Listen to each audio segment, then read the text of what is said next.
guys, welcome back to my channel. Today's video is a very exciting video. It's going to be a spring reading vlog. I'm very excited to do an entire vlog designated to reading because last night I got a notification from my local library that a book I put on hold was finally available, and I've been very eager to read this book. There's been a lot of hype and buzz around this book, so I'm going to be reading Strangers by Belle Burden, I think is how you say the author's name, and I'm obviously going to be reading this on my Kindle. This is a nonfiction memoir about a woman whose husband of 20 years abruptly leaves her, causing her to reflect on her marriage, her relationship, dive into her family history and trauma, and her journey into coming out of a dark time in her life. I've heard wonderful things. I'm also excited to be reading this on my Kindle. Like I said, it's spring here in Northern California, and it is definitely heating up. So I'll be spending lots of pool days reading, and it's perfect. I also am tandem reading another book, but I'm actually listening to it on audiobook right now. But I do have the physical book. It's Where the Crawdads Sing by Delia Owens. And I saw this was available on audiobook through the local library. I use the app Libby. You guys know I am a huge advocate for the app Libby. It's a great platform through your local library where all you do is sync up your library card and you can get ebooks, magazines, audiobooks all for free. It's a wonderful resource, and I use it all the time. So when I saw that Where the Crawdads Sing was available on audiobook, I decided it would be nice to listen to on audiobook because I'm going to be doing some crafting, and in my downtime when I'm driving for errands and things, it's nice to have an audiobook available for me. Where the Crawdads Sing is a historical fiction coming of age mystery book. I believe it's also the debut novel of this author, which is pretty cool. But essentially this takes place in North Carolina in the late 1960s. The main character, Kaya, is sort of offbeat from the typical young girl. She's very connected to the land, and Kaya becomes a suspect for the recent death of Chase. This is also a movie, and my family was saying that the book and the movie are both really great. Excited to dive into this one. Let me know in the comments what books you're reading right now and what books I should add to my TBR list. Nonetheless, let's get into it and enjoy some reading.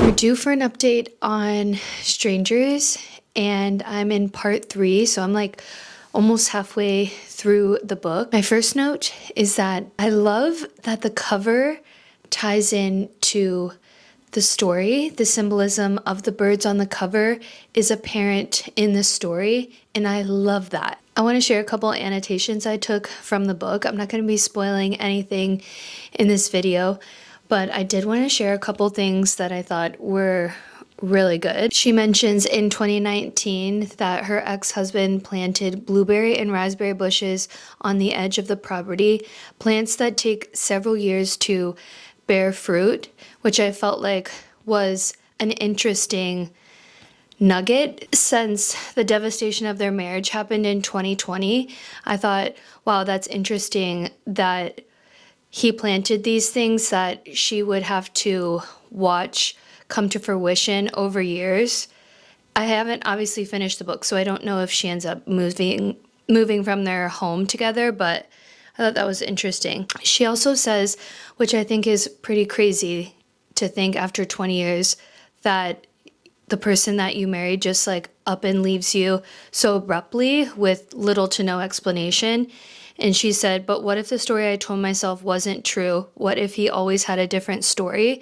Which I feel like that's probably so hard to grapple with in your mind, thinking you know someone and love someone, and then you're sort of running back through all these memories and years of spending with someone and thinking maybe you weren't seeing things clearly and maybe you were sort of living with rose-colored glasses almost. I feel like that would be so challenging, and it made me feel really deeply for her. But I'm really enjoying this book. I feel like right now I'm kind of sitting at a 5-star read, but we'll see how the rest of the book goes. Like I said, I'm almost halfway through. The book is pretty short. It's less than 300 pages, which is kind of fun to have something quick and easily digestible. I'm wanting to read it. I'm wanting to pick it up in my little bits of downtime, which is nice because sometimes when you get a read that you're not really enjoying, it's like pulling teeth to pick it up and read. I'm going to be making some tacos for dinner, and I'm going to also listen to Where the Crawdads Sing on audiobook. So I'm going to be wearing my headphones and lock in. We're making some soy rizo veggie tacos, which I'm very excited for. So let's get into the vibe and listen to this book. Also, I am such a headphone person over doing earbuds. Like, I don't know what it is, but when I put earbuds into my ears, it always makes my ears hurt, and so I feel like this is just such a more enjoyable experience wearing over the head earphones.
We're due for an update on Strangers. I'm on the very last chapter, part 5, and I've been really loving the book. There's only 6 minutes left of the last chapter, so I should be finishing it up here soon after I talk to you guys, but I wanted to share a few things without giving too much away, but I am truly loving the book. For starters, my jaw is on the floor continuously throughout this about how her ex-husband was treating her. I felt just devastated for her. And I know so many people experience this through divorce and separation. I mean, my parents are divorced. It's still heart-wrenching to read someone's personal perspective during that time. And the way that he would speak to her in a lot of ways just was so sad. For someone that loves you, it's hard to wrap your head around how someone can do a 180 and treat you the complete opposite after you've like had kids and been married for 20 years and all that love to just poof, go away. One thing I also really loved was the moment that she shared with her friend Anna, how she was expressing to Belle how she had noticed a lightness within her during all this. Even though she was grieving such a huge loss, she could see a change in her in comparison to who she was in the marriage, and it caused her to have a lot of introspection. And I think that's really interesting because a lot of times we don't often see ourselves from a bird's eye perspective. And when you go through something really hard and challenging, oftentimes it may cause you to be reflective and maybe question your true feelings and how you were actually doing in those moments. It was just rewarding to see her become lighter and happier, even though she still had this huge emptiness in her heart and sadness. But like I said, I'm on part 5, so there's only 6 minutes left, and then I'll be finishing up this book.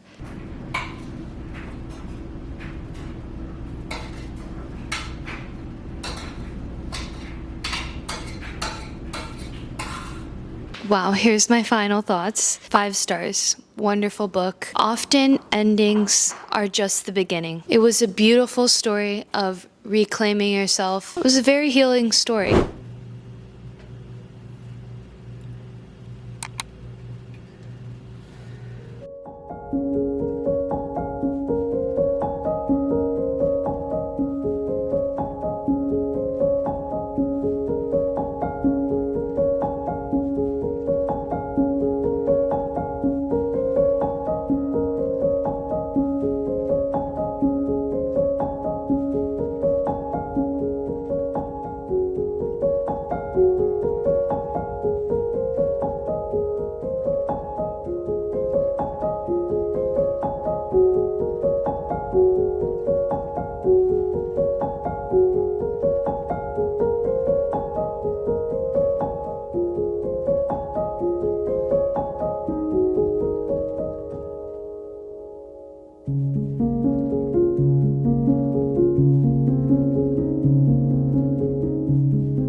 I've got my coffee, as you saw, that I made.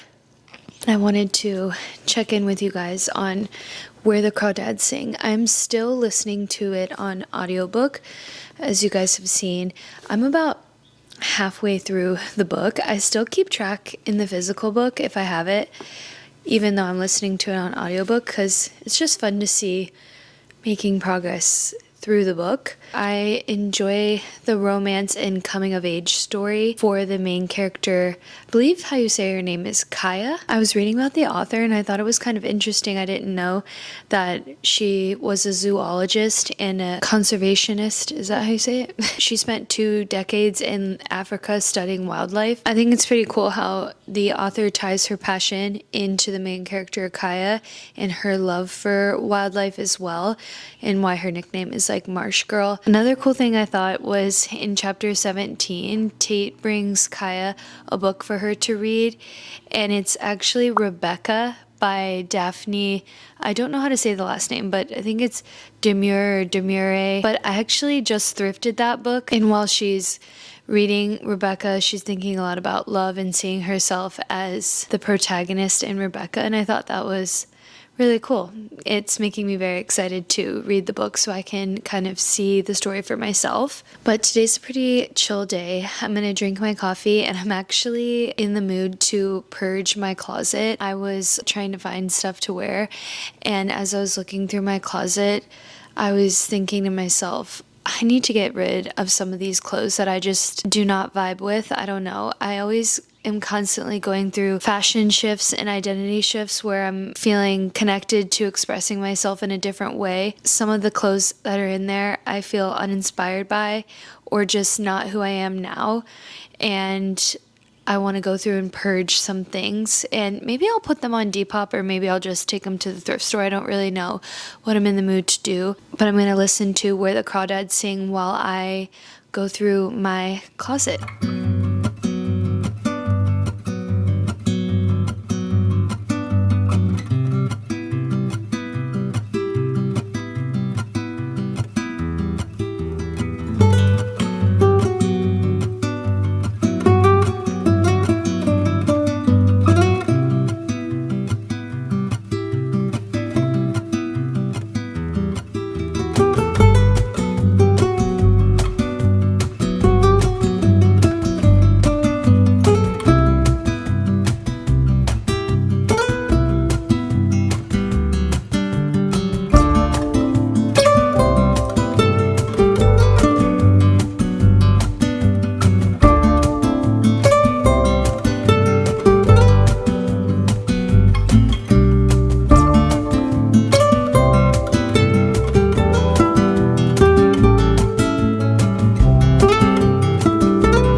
Finished Where the Crawdads Sing. My final rating is 4.5 stars. I loved the main character Kaya's entire story, from her young years to her aging. The final bit of the story almost had me in tears.